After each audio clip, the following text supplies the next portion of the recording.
तो ऐसी बॉडी जो अपने पाथ को बराबर बराबर टाइम पे मतलब रेगुलर टाइम पे रिपीट करे, और जो अपने पाथ को रिपीट नहीं करेगा उसे क्या बोलोगे? Non periodic. तो जो रेगुलर टाइम इंटरवल पे रिपीट करे उसे बोले पीरियाडिक, और अगर वो रेगुलर टाइम पे रिपीट ना करे या रिपीट ही ना करे उसे बोलते हैं नॉन पीरियाडिक। तो मेरे को पीरियाडिक मोशन पढ़ना था।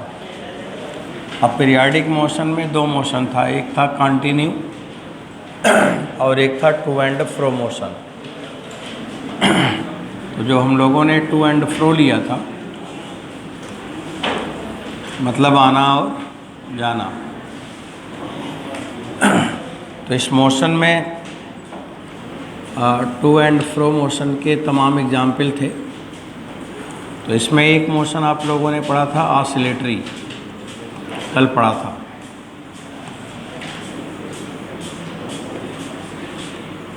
तो ऑसिलेटरी मोशन किसे कहेंगे?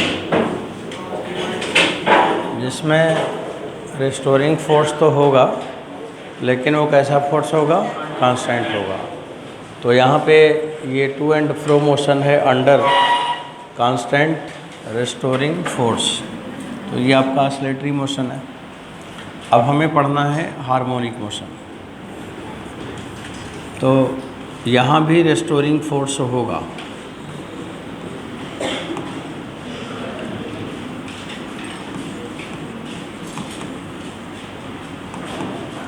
तो बच्चों इसमें भी रेस्टोरिंग फोर्स होगा, लेकिन ये जो रेस्टोरिंग फोर्स होगा ये वेरिएबल होगा। तो हम लोग लिखेंगे इसमें to and fro motion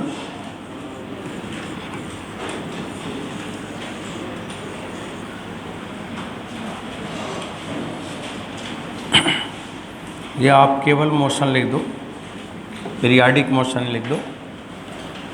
periodic motion of body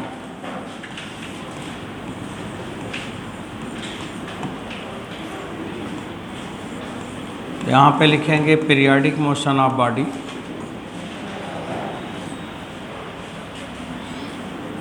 under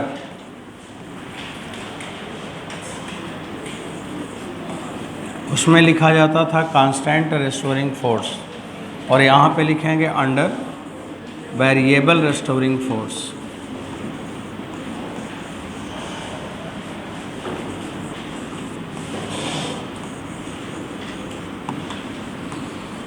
under variable restoring force.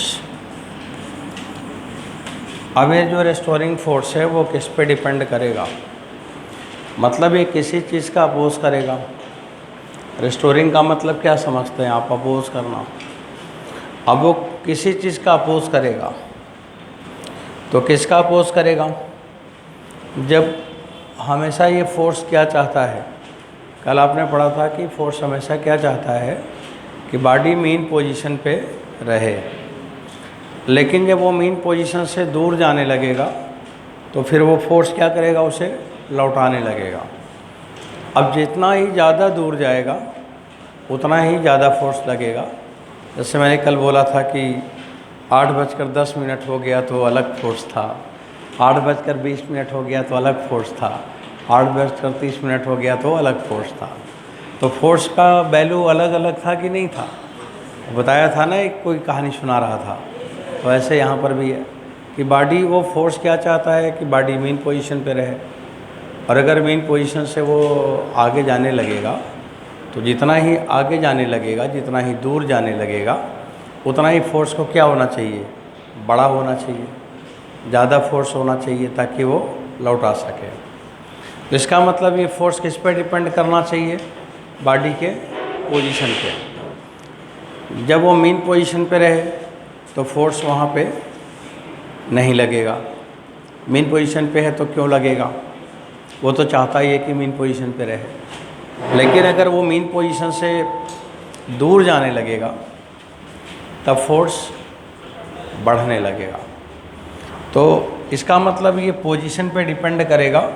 तो मैंने लिखा कि जो फोर्स होगा माइनस साइन क्या बताता है? अपोज करने का नेचर। इसी माइनस की वजह से हम लोग इसका नाम क्या पढ़ा है? Restoring, restore. तो यहाँ पे f बराबर आप लिखेंगे minus K x power n। ये रेस्टोरिंग फोर्स है कि पोजीशन पे डिपेंड करेगा और पोजीशन का कोई भी पावर हो सकता है। तो बच्चों ये बराबर मैंने लिखा minus K x power n। अब इससे आगे बढ़ते हैं। अब ये जो x का मान है, x का मान कुछ भी हो सकता है। अब यहाँ पे हम x को क्या लेंगे? इंटीजर लेंगे। इंटीजर होगा तो हार्मोनिक मोशन के लिए x क्या होगा?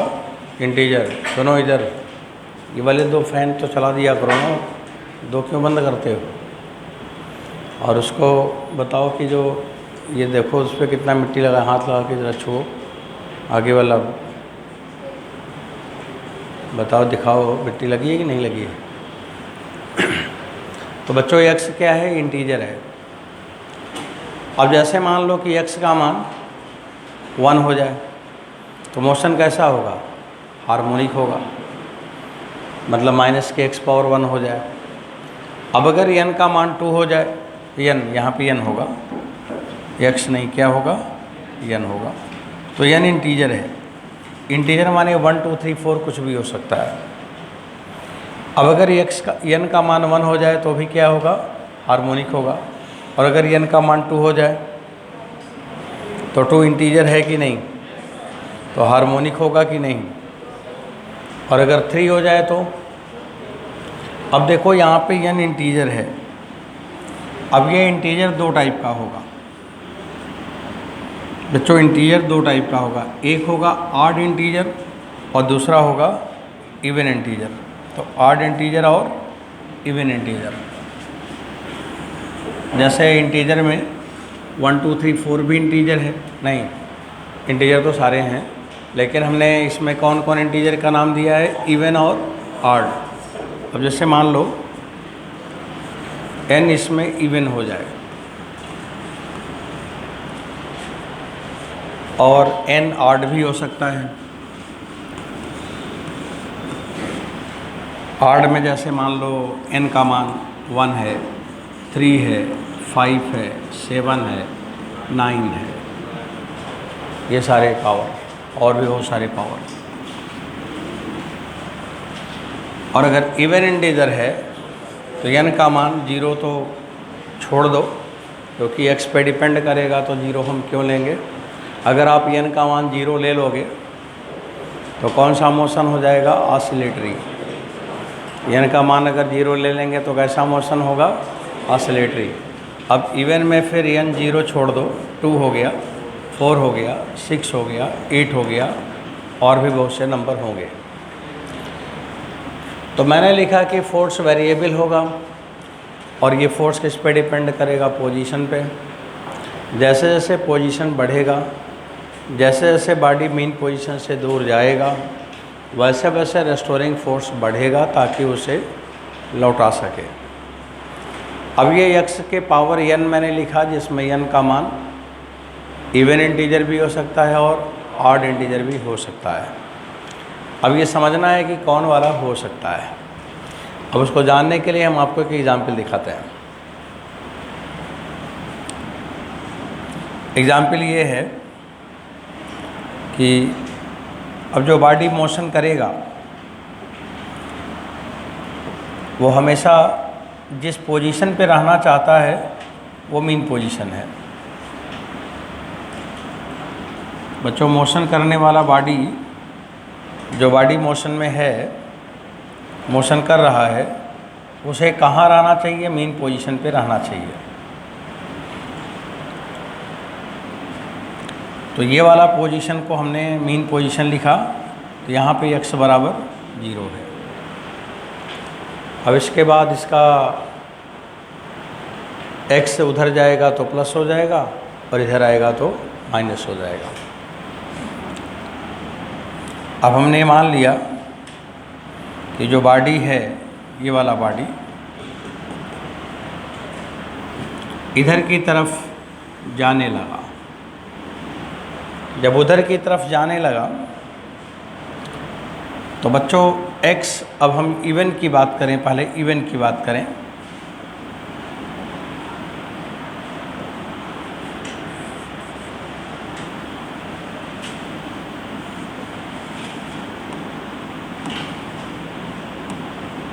अगर हम इवन की बात करें तो देखो एग्जाम्पल लेते हैं। इवन में n का मान 2 ले लो, n बराबर 2 ले लिया, ये एग्जाम्पल लिया मैंने।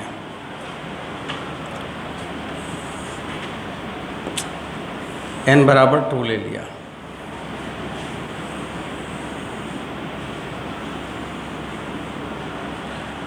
अब अगर यहाँ पे देखो x का मान पॉजिटिव होगा, x पॉजिटिव होगा, तो बच्चों f का मान आप लिखोगे -k, x माने प्लस x है और पावर इवन है तो x का पावर 2 तो प्लस ही होगा, और ये माइनस लिखा हुआ है तो ये वैल्यू क्या हुआ, नेगेटिव हुआ। ये तो ठीक है। क्या ठीक है कि अगर ये दूर जाने लगा, ये बॉडी अगर दूर जाने लगा तो f नेगेटिव हो गया। तो नेगेटिव हो गया इसका मतलब वो क्या कर रहा है, उसका अपोज कर रहा है। मतलब जिधर वो जाए उसका ठीक उल्टा जब फोर्स होगा तभी वो लौटा पाएगा। तो मैंने देखा यहाँ पे कि इसको लौटाने लगा। बच्चों जब लौटाने लगा तो जो फोर्स है इधर की तरफ लगेगा F। तो जब फोर्स इधर की तरफ लगेगा तब ये बॉडी थोड़ा दूर मान लो गया, और जैसे जैसे आगे गया फोर्स बढ़ता गया तो फिर ये लौटा लेगा। अब ये बॉडी लौट के इधर आ गया तो पीरियाडिक मोशन का क्राइटेरिया शुरू हो गया, क्योंकि पीरियाडिक मोशन का मतलब ये है कि लौटाए, अपने पाथ पे वापस लौटा लिया। अब यही बॉडी जब इधर जाने लगा, अब जब इधर जाने लगा तो x नेगेटिव हो गया। अब बच्चों अभी x पॉजिटिव था तो ये केस हमने देखा। अब दूसरी बार x नेगेटिव हो गया।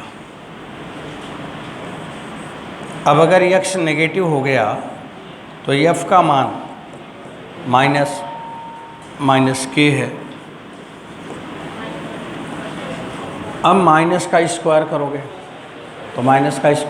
तो प्लस ही आएगा, और इधर माइनस है भी, तो फिर फोर्स पॉजिटिव हुआ कि नेगेटिव हुआ, नेगेटिव हुआ। अब यहाँ पे देखिए क्या हुआ, x भी नेगेटिव और f भी नेगेटिव, जबकि होना क्या चाहिए, पॉजिटिव होना चाहिए। अब अगर ये दोनों एक तरफ है तो कहने का मतलब जब दोनों एक तरफ है तो जब ये इधर जाने लगा तो f भी इधर हो गया। तो बताइए ये इसको लौटाएगा कि और तेज़ी से आगे की ओर लेके जाएगा,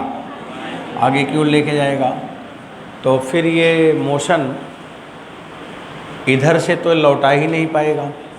तो फिर ये पीरियाडिक हो गया कि नॉन पीरियाडिक हो गया, तो ये मोशन क्या हुआ, नॉन पीरियाडिक। तो देखो ये जो n इवन अगर कर लिया जाए, वेरिएबल तो है लेकिन अगर इवन नंबर हम ले लें तो यहाँ पे ये नॉन पीरियाडिक हो जाएगा, ये उसको लौटा नहीं पाया। इसलिए यहाँ पे मोशन हम लिखेंगे नॉन पीरियाडिक।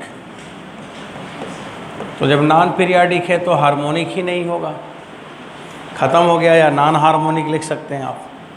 मैंने नॉन पीरियाडिक ही लिख दिया, ज़्यादा सही है। अब बच्चों इधर ज़रा देखो, इस साइड में देखो, दूसरे तरफ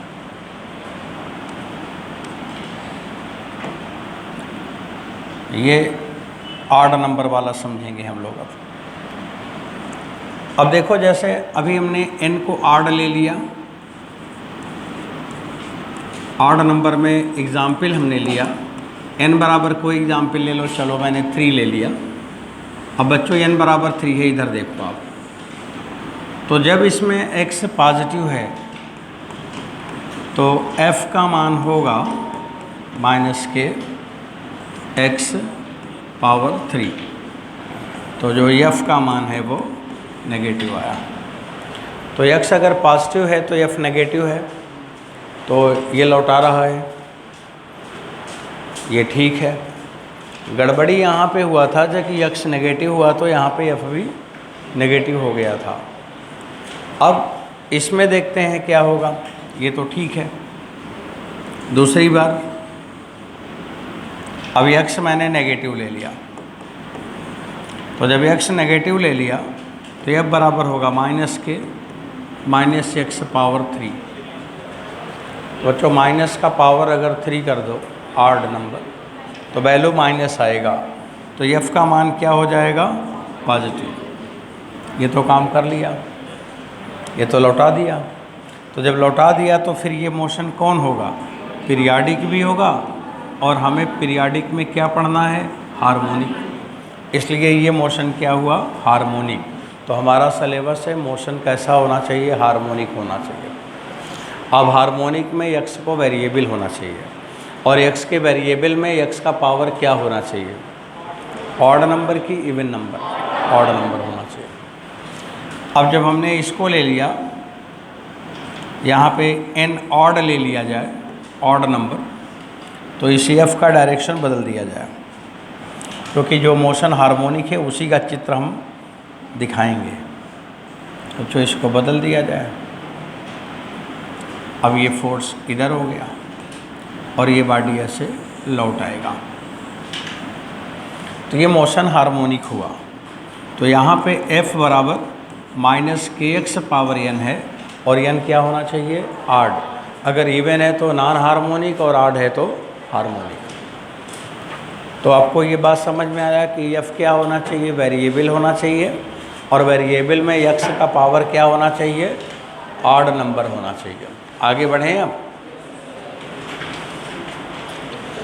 अब बच्चों, अब हम फिर लिखते हैं कि हार्मोनिक मोशन के लिए फोर्स क्या हो, आप लोग कुछ बताएंगे। इधर लिख रहा हूँ, for harmonic motion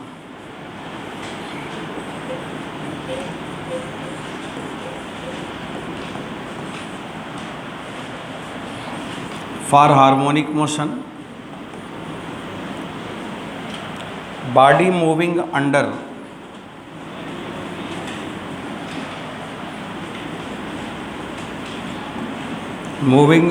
force,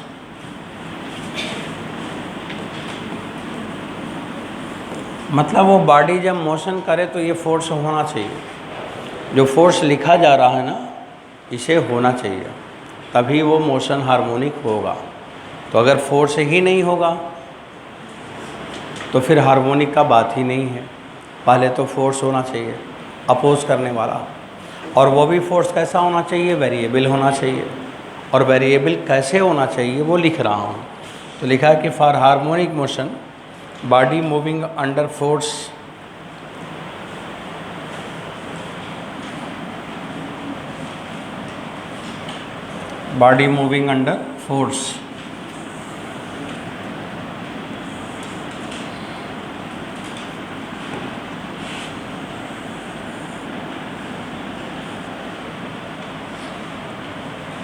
force F बराबर, जैसे -kx पावर 1 है कामा, -kx पावर 3 है कामा, -kx पावर 5 है। ये सारे फोर्स में कोई भी हो सकता है, और सब हार्मोनिक मोशन के लिए जिम्मेदार हैं। अब बताइए, अगर जैसे हम इस फोर्स में से कोई फोर्स ले लें, तो बच्चों इसमें सबसे सिंपल कौन है? तो सबसे सिंपल वो है जिसका पावर सिंगल है, वही सबसे सिंपल है। अगर ये फोर्स है तो सिंपल है, और अगर ये फोर्स है तो टफ है। मान लो अगर ये वाला फोर्स है तो उसको क्या बोलेंगे? Tough harmonic. अगर ये वाला फोर्स है तो वेरी टफ हार्मोनिक, और ये वाला फोर्स है तो सिंपल हार्मोनिक। हमारा चैप्टर क्या है, तो हमें कौन सा फोर्स लेना है, माइनस के एक्स लेना है, जो सिंपल है, इसलिए इसका नाम सिंपल है। सिंपल इसीलिए नाम पड़ा है कि जो सबसे आसान वाला फोर्स है उसे लेके आप पढ़ो, इसलिए आपके चैप्टर में सिंपल है। और जब हायर लेवल में पढ़ते हैं बच्चे तो वहाँ पे सिंपल हटा दिया जाता है, केवल हार्मोनिक होता है। और क्लास 11-12 में क्या लिखा है, सिंपल, क्योंकि छोटे बच्चे हैं, छोटी छोटी बात होनी चाहिए। इसलिए बॉडी का मोशन अब किस में होना है, एक ही फोर्स लेना है, माइनस के एक्स लेना है। अब बच्चों नीचे लिख रहा हूँ मैं, तो फॉर सिंपल हार्मोनिक मोशन, अब लिखा मैंने for SHM simple harmonic motion, पूरा चैप्टर का नाम आ गया। मोशन माने पीरियाडिक, एच माने हार्मोनिक, वेरिएबल फोर्स, सिंपल माने केवल पावर 1, यही फोर्स लेना है। For SHM body of mass m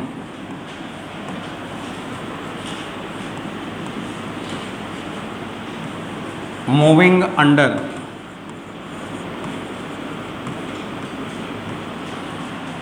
under force F बराबर माइनस के एक्स। तो मैंने ये लिखा है कि सिंपल हार्मोनिक मोशन होने के लिए बॉडी को मोशन करना है under this force F equal to minus K X.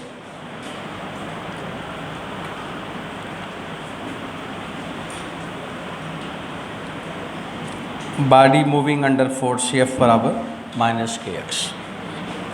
अब थोड़ा सा इधर कोई बात और समझाते हैं, उसको देखो। डेरिवेशन तो बच्चों इसी पे करना है आपको।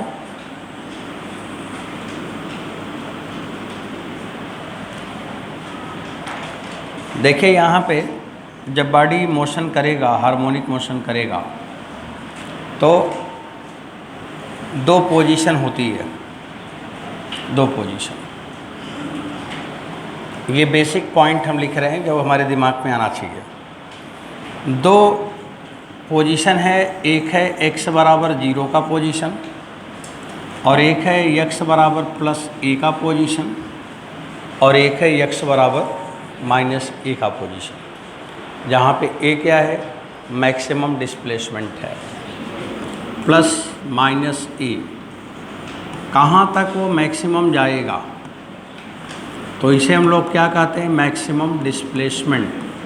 और बच्चों इस मैक्सिमम डिस्प्लेसमेंट का नाम है एम्पलीट्यूड।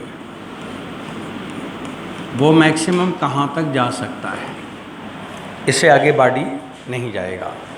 तो जब हार्मोनिक मोशन करेगा तो मेन पोजीशन का दोनों तरफ जाना है उसे, तो मेन पोजीशन के दोनों तरफ क्या अलग अलग दूरी जाएगा कि बराबर दूरी जाएगा, तो पहले तो दोनों तरफ दूरी बराबर होगा, ये पहली बात होगा। क्योंकि अगर सिंपल हार्मोनिक मोशन है, यहाँ पे कोई रेजिस्टेंस नहीं है, कोई एयर ड्रैग नहीं है, कोई रेजिस्टिव फोर्स नहीं है, कोई एनर्जी का डिसिपेशन हीट में नहीं हो रहा है, कोई एम्पलीट्यूड में भी नहीं चेंज होगा, तो इसका मतलब दोनों तरफ का डिस्प्लेसमेंट क्या होना चाहिए, बराबर होना चाहिए, तभी तो हार्मोनिक है। और अगर एम्पलीट्यूड बदलने लगेगा तो फिर हार्मोनिक में डैम्पिंग आ जाएगा, तब डैम्पिंग हार्मोनिक मोशन हो जाएगा।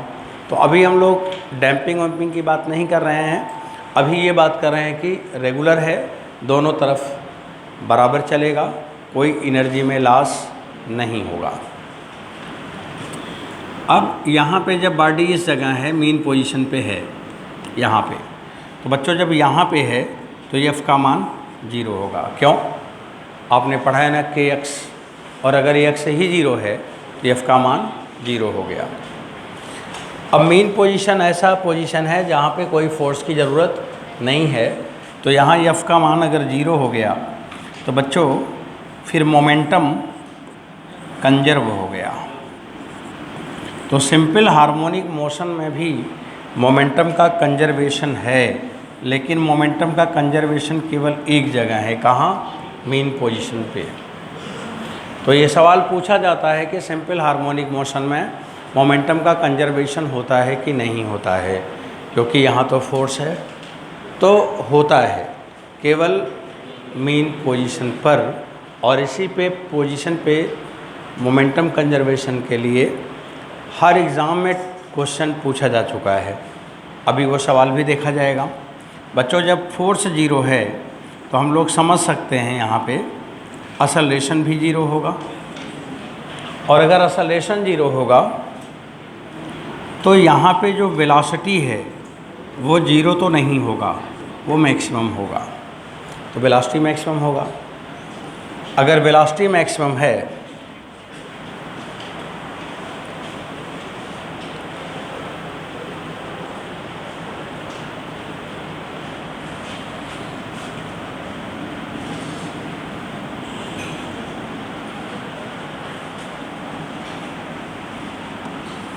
अब अगर वेलोसिटी मैक्सिमम है तो यहाँ पे काइनेटिक एनर्जी भी क्या होगा, मैक्सिमम होगा। काइनेटिक एनर्जी मैक्सिमम होगा। और अगर काइनेटिक एनर्जी मैक्सिमम है तो बच्चों पोटेंशियल एनर्जी मिनिमम माने जीरो होगा। मिनिमम तो होगा लेकिन मिनिमम का मतलब जीरो होगा। तो यहाँ पे पोटेंशियल एनर्जी जीरो होगा। तो मेन पोजीशन वो पोजीशन है जहाँ पे इतनी सब बातें होंगी जो देख रहे हैं आप।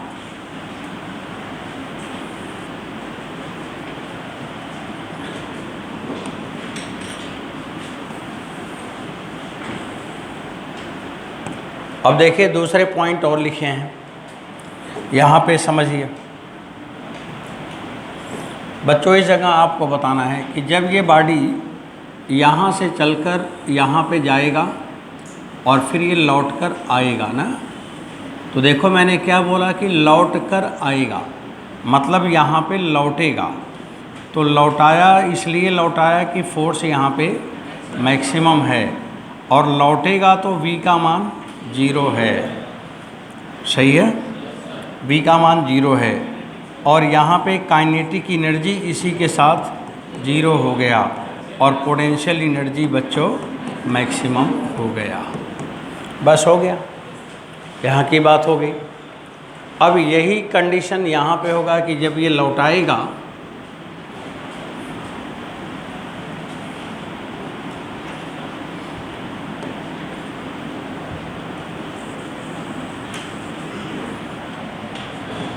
देखो ये बॉडी चल के ऐसे आया, थोड़ा सही से नहीं आ रहा है, ये आया और ये लौटा ऐसे, और फिर इधर आएगा और फिर ये लौटकर फिर यहाँ आ जाएगा।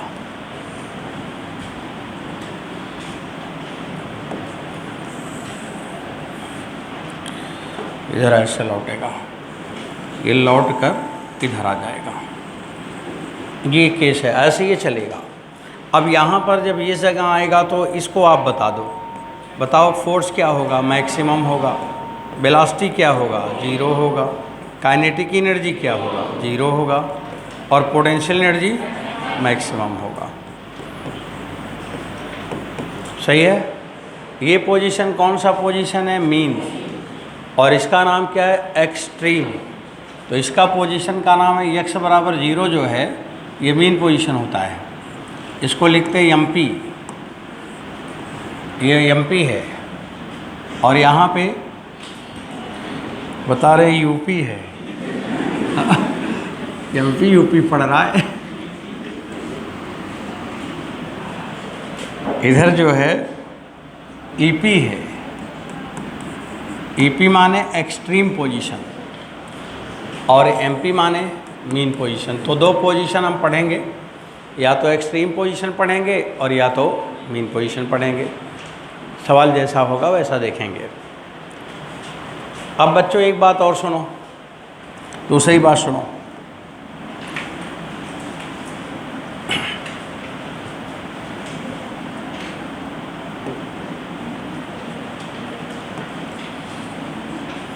अब देखो अगली बात ये है कि जब ये बॉडी यहाँ पे है तो टाइम t बराबर कितना है, जीरो। t बराबर जीरो है, और एंगल जिसे हम फेज कहते हैं वो भी क्या होगा, जीरो होगा। जब ये यहाँ पहुँचेगा तो t बराबर t/4 होगा, और जो फेज का मान होगा वो π/2 होगा, मतलब 90 होगा। ऐसे ही अब यहाँ आ गए, तो जब यहाँ पहुँचेगा तो t बराबर t/2 होगा, मतलब t/4 का डबल। और इस जगह फेज का मान क्या होगा, पाई होगा। इस जगह यहाँ पे जब ये इधर जा रहा होगा बच्चों, फिर ऐसे यहाँ पे जब आएगा तो यहाँ पे t बराबर क्या हो जाएगा, 3t/4, और फेज का मान हो जाएगा 3π/2 माने 270 डिग्री। और जब यहाँ पे पहुँचेगा तो t बराबर कैपिटल T हो जाएगा और फेज का मान क्या हो जाएगा, 2π। तो ये भी पॉइंट्स हैं, ज़रूरी पॉइंट है, जानना होगा।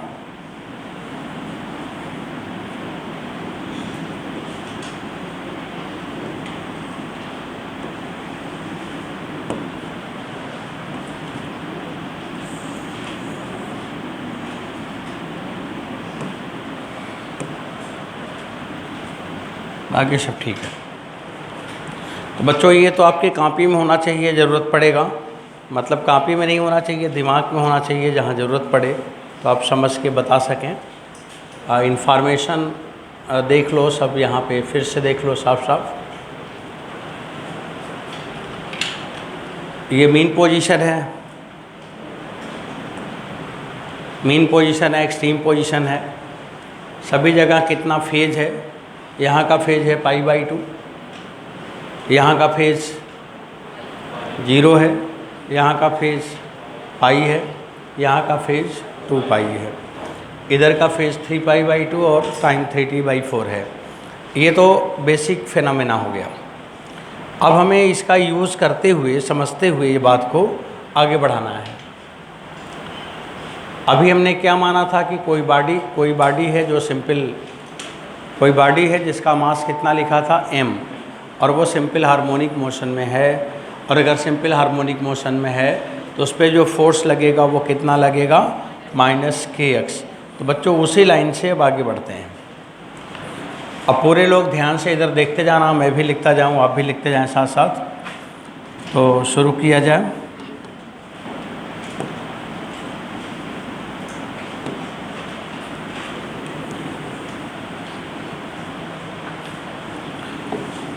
लिखो, फोर्स है F बराबर -kx, F बराबर -kx। अगर बॉडी सिंपल हार्मोनिक मोशन में है तो फोर्स उसमें क्या लगेगा, -kx ही लगेगा। एक दिमाग में क्वेश्चन है कि यहाँ पे k क्या है, हम